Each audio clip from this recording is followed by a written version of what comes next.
पिछली वीडियो में हमने आपको बताया था इलेक्ट्रिक चेंबर में टायर कैसे फिटिंग होगा। इस वीडियो में हम आपको बताने वाले हैं कि इलेक्ट्रिक चेंबर के कैसे फंक्शंस काम करते हैं और इसमें क्या क्या फंक्शंस दिया हुआ है। सबसे पहले हम आपको दिखाते हैं इसमें इसका मदर बोर्ड पूरा।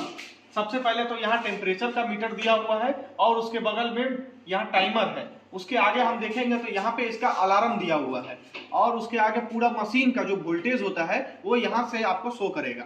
और तीसरा ये जो 3 मीटर है ये है हीटर का मीटर। उसके बाद मैं आपको दिखाता हूँ इसमें बटन्स दिए गए हैं। सबसे पहला तो ये मोटर का बटन है और दूसरा हीटर का। जैसे ही हम लोग मोटर चालू करेंगे उधर से पीछे से हमारा मोटर ऑन हो जाएगा। और दूसरा मैं आपको पहले मोटर दिखा देता हूँ, उसके बाद मैं इसका दूसरा बटन आपको दिखाता हूँ। जैसे ही इसका हीटर हम लोग चालू करेंगे यहाँ से हीटर का बटन चालू करते ही ये हरा जलना शुरू हो जाएगा। उसके बाद जैसे ही ये 125 डिग्री पे जाएगा टेम्परेचर, इसका टाइमर पकड़ लेगा। जैसे ही टाइमर ये पकड़ा उसके बाद ये टाइमर का लाल बत्ती जलना चालू हो जाएगा। अगर किसी वजह से आपको कोई इमरजेंसी आ जाती है तो ये इमरजेंसी ऑफ जैसे ही क्लिक करेंगे वैसे ही पूरा मशीन बंद हो जाएगा। यहाँ पे मैंने मशीन को अब चालू कर दिया है। सबसे पहले आप देख लीजिए यहाँ पे आपको टेम्परेचर शो होगा। यहाँ पे अभी 30 डिग्री मशीन का टेम्परेचर है। जो मशीन बंद है, एक दिन से मशीन बंद है इसलिए इसका 30 डिग्री पे आ गया है। और यहाँ पे 3 बल्ब दिए गए जिसपे आपको वोल्टेज शो हो रहा होगा। 258 है, 260 है, ये तीनों पर वोल्टेज शो होता है। सबसे पहले मैं आपको दिखाता हूं कि इलेक्ट्रिक चेंबर में हवा सप्लाई कैसे होता है। सबसे पहले तो ये रेगुलेटर है यहाँ पे दिया हुआ, इसके होते हुए ही पूरा मशीन में हवा जाता है। यहाँ पे रेगुलेटर है और नीचे फिल्टर दिया हुआ है। सबसे पहले तो ये डायरेक्ट टायर में हवा भरेगा और दूसरा एक और रेगुलेटर दिया गया है जिसका पॉइंट 60 पे है और ये इलेक्ट्रिक चेंबर के अंदर में हवा भरेगा। उसके बाद हम लोग आगे देखते हैं, यहाँ पे दिया गया है 5 नोजल पाइप है जो टायर के अंदर में ये हवा भरता है। इसको यहाँ पे कर सकते हैं और बंद कर सकते हैं। ये देखिए ये बंद करने का है, ये टायर में हवा भरना चालू हो जाएगा। उसके आगे मैं आपको दिखा देता हूँ, इस यहाँ पे है ओरिंग का जैसे ही इसको ऑन करेंगे ओरिंग चालू हो जाएगा। और देखिए किस तरह से इसका भी एक अलग ही रेगुलेटर दिया गया है जिसमें आपको मीटर में दिख रहा भी होगा रेगुलेटर में कितना हवा प्रेशर है। इसको बंद करेंगे। उसके बाद आगे मैं आपको दिखा देता हूँ इसका लिफ्ट। इसका लिफ्ट भी एयर प्रेशर से ही चलता है। जैसे ही आप इसको नीचे करेंगे और इसको बस मीटर को, अब मैं इसको खोलकर आपको दिखा देता हूँ। इसमें 4 बॉक्स दिए गए हैं, चारों इस तरफ से हैं।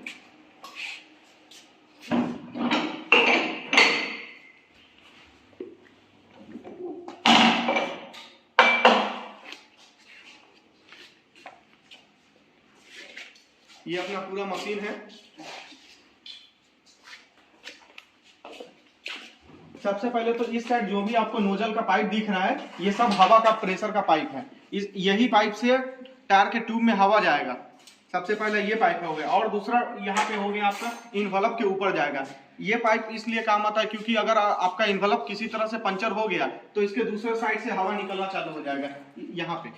यहाँ पे 5 जो भी पाइप के दिए हुए हैं आउट, सब पे से हवा निकलना चालू हो जाएगा अगर आपका इन्वलप पंचर रहा तो। और दूसरा चीज, अगर आपका किसी वजह से ट्यूब पंचर होता है तो यहाँ पे आपका हवा का प्रेशर पूरा हो जाएगा। इलेक्ट्रिक चेंबर का पूरा प्रेशर ऊपर बढ़ता जाएगा। नॉर्मली तो ये 60 रहता है लेकिन अगर किसी वजह से ट्यूब पंचर हो जाता है तो ये बढ़ता जाएगा। और यहाँ पे एक मशीन और दिया गया है जो टेम्परेचर को मापता है कि आपके मशीन के अंदर में टेम्परेचर कितना है। यही मशीन से टेम्परेचर को मापा जाता है। ये खुद से मापकर आपको यहाँ पे शो करता है। उसी के हिसाब से आपको यहाँ पे 30 डिग्री दिखा रहा होगा। लाइन चालू करने के बाद इसका 125 डिग्री पर जैसे ही एक टेम्परेचर जाएगा उसके बाद अपना टाइमर अपना टाइम पकड़ लेगा। उसके बाद 2 घंटे के बाद जैसे ही टाइम पूरा होगा ये आपको अलार्म बजना चालू हो जाएगा। अगर किसी वजह से आपको बीच में ही पावर कट हो जाता है तो बहुत लोग ये सोचते हैं कि पावर कट हुआ तो टायर खराब हो सकता है, बट ऐसा कुछ है नहीं।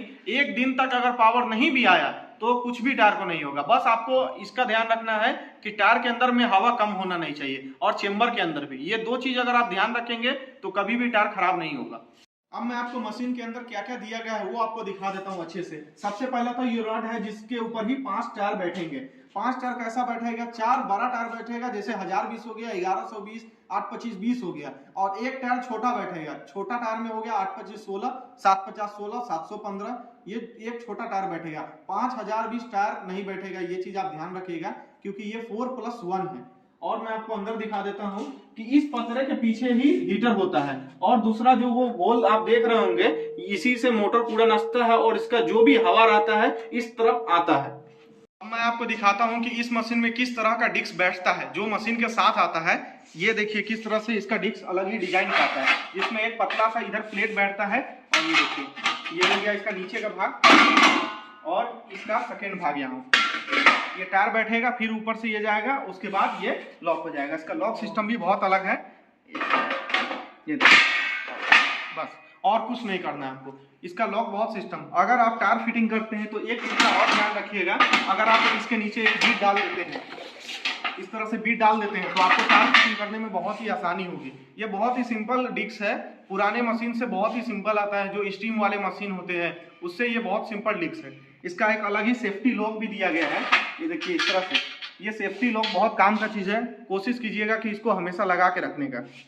इस तरह से फंसता है दोनों लॉक पे, हो गया। डिस्क में ये एडवांटेज है आपको कि इस डिस्क में आपको 1020 का टायर फिट हो जाएगा, 920 का टायर फिट हो जाएगा, 825 का भी टायर फिट हो जाएगा और 1120 का भी टायर फिट हो जाएगा। ये 4 साइज के टायर इसमें बहुत ही आसानी से फिट हो जाते हैं। ये डिस्क आपको एक ही सिंपल डिस्क में आपको 4 साइज के डिस्क फिट होते हैं। उसके बाद मैं आपको दिखा देता हूँ, यहाँ छोटा डिस्क अपने पास एक और है 825-16 का। इसमें आपको क्या फायदा है, इसमें 825-16 का भी टायर जाएगा, 750-16 का भी। इसका भी इस तरह से डिस्क आता है, बस आपको ऐसे बैठाना है टायर के ऊपर, इसको ऐसे लगाकर, यहाँ पे सेफ्टी लॉक रहता है, यहाँ मिलाकर हो गया आपको डन। सेफ्टी लॉक लगा देंगे, अपना काम हो गया। उसके बाद टायर में डालना है। एक चीज और है, अगर आप छोटा टायर सिर्फ मशीन के अंदर में डालते हैं तो 5 टायर छोटा बहुत ही आसानी से चला जाता है। मशीन के अंदर में 4 लॉक्स दिए गए हैं, मैं इस चारों लॉक्स को लगाकर आपको दिखा देता हूँ कि कहाँ पर लॉक्स दिए हैं, किस तरह के लॉक्स है। देखिए सबसे पहला लॉक्स यहाँ पे है, सेकेंड लॉक अपना यहाँ पे है।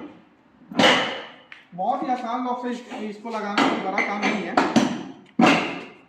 और फिर ये चौथा, ये लॉक्स लग जाने के बाद टायर फिटिंग जब होगा उसके बाद आपको बस यहाँ पे ओरिंग का एक अलग लॉक दिया है, इसको बंद करना है और यहाँ पे कर देना है। जैसे ही ओरिंग करेंगे ये देखिए चालू हो गया, मीटर अपना अप हो गया। इसका मतलब ये पूरी तरह से लॉक हो चुका है ओरिंग। और दूसरी चीज मैं आपको दिखा देता हूँ कि अगर कभी कभी ऐसा होता है कि ये थोड़ा कार जब इसका टाइम पकड़ लेता है, हवा फुल प्रेशर मशीन में रहता है, टायर में भी रहता है और थोड़ा लीक होता है। अगर एक माइनर लीक रहता है तो कोई प्रॉब्लम नहीं है, अगर ज्यादा लीक है इसका मतलब इन्वलप में कोई प्रॉब्लम है, फिटिंग में कोई प्रॉब्लम है या कुछ ऐसा हुआ है। अगर माइनर लीक है तो इसका मतलब आपको कुछ प्रॉब्लम नहीं है, टेंशन लेने की बात नहीं है, टायर खराब नहीं होगा। अगर ज्यादा है तो कोशिश कीजिए कि उसको तुरंत खोलिए, इन्वलप को चेंज कीजिए, या फिर कोई प्रॉब्लम आया है तो उसे देखिए। तो इन्वलप देख रहे हैं, ये मिडास कंपनी का इन्वलप है। यहाँ पे मैं आपको एक और चीज फिर से दिखा देता हूँ कि यहाँ पे ही नल्ली लगता है। इसको नल्ली लगाना बहुत ही सिंपल है, बस आपको काटना है और यहाँ पर से बोल्ट को टाइट कर देना है इस तरह से, और यहाँ पे नल्ली लग जाएगा। अब मैं आपको लंगोटी भी दिखा देता हूँ। ये लंगोटी जो है ये आपको कम से कम 6 महीना तक इलेक्ट्रिक चेंबर में चलता है। ये लंगोटी मिडास कंपनी के जो स्पेशल हीटिंग बर्दाश्त के लिए ही बना है। ये हीटिंग बहुत ज्यादा बर्दाश्त करता है। इसका डिजाइन कुछ इस तरह से है। नॉर्मल लंगोटी जो हम लोग लाइन गाड़ी वाला लंगोटी या फिर कहिए नया टायर के साथ जो लंगोटी आता है वो ज्यादा दिन चलता नहीं है, 15 दिन में वो लंगोटी ऑटोमेटिक फट जाता है, वो हीटिंग बर्दाश्त करता ही नहीं है। लेकिन ये लंगोटी स्पेशली हीटिंग बर्दाश्त करने के लिए ही बना है। ये लंबा टाइम पे चलेगा लेकिन थोड़ा सा महंगा आता है, इस चीज का ध्यान रखिए। कोशिश कीजिएगा ये लंगोटी यूज करने के लिए, आपके लिए सही होगा, टायर कभी खराब नहीं होगा, कुछ प्रॉब्लम नहीं आएगा। से जुड़ी कोई भी जानकारी के लिए हमारे चैनल को सब्सक्राइब करें। जो भी नॉलेज हमारे पास टायर का रहता है, टायर से जुड़ी कोई भी मशीन या रिमोल्डिंग से जुड़ा कोई भी काम रहता है, हम आप तक पहुंचाते हैं। इसलिए हमारे चैनल को सब्सक्राइब करें। और अगर आपको कोई नई मशीन की जानकारी चाहिए तो कमेंट कर सकते हैं कि भाई मुझे इस मशीन की जानकारी चाहिए, मैं कोशिश करूंगा उस पर वीडियो बनाने की।